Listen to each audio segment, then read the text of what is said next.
大家好，我是小颖。今天我们用土豆来做好吃的。首先准备2个去皮的土豆，把它切成薄片，这样比较容易收。切好之后装入盘中，然后放入锅中，大火蒸15分钟，蒸熟。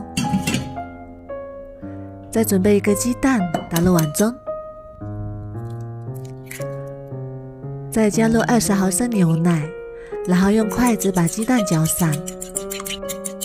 搅匀之后，再加入50克面粉，搅拌成细腻顺滑的面糊，像这样就可以啦。先放一旁备用。这时候我们的土豆也已经蒸熟啦，把它取出来，倒入大一点的碗中，再加1小勺盐，然后用叉子压成土豆泥。像这样没有土豆颗粒就可以啦。然后加2勺面粉，继续搅拌均匀。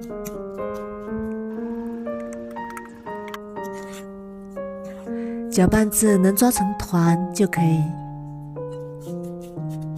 然后用手整理一下，再取一团出来。先把它搓成小丸子，然后再用手轻轻拍扁，像这样就可以啦。再准备适量的芝士碎，取一点出来，用手捏成球，这样比较容易包进去。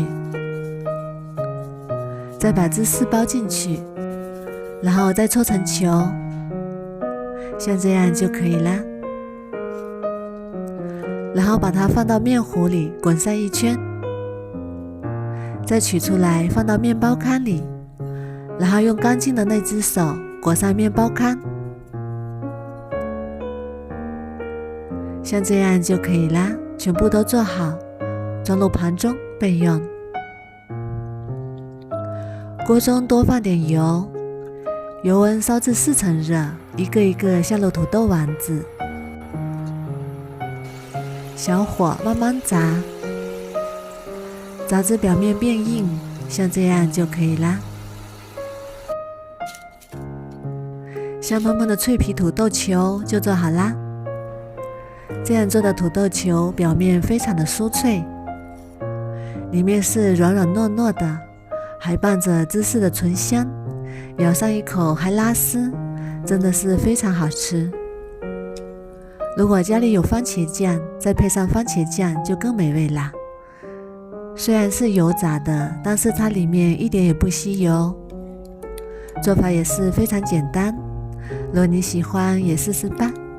喜欢我的视频就关注我吧，谢谢您的支持。